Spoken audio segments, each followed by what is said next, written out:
భవాని లోకాల నేలే ఓంకార రూపమమ్మా తల్లిని మహిమల్ని చూపవమ్మా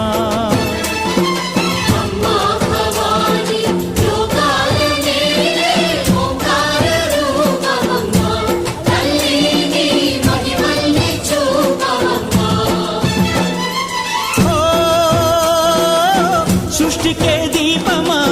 శక్తికే మూలమా సింహరథమే నీదమ్మా అమ్మ దుర్గమ్మ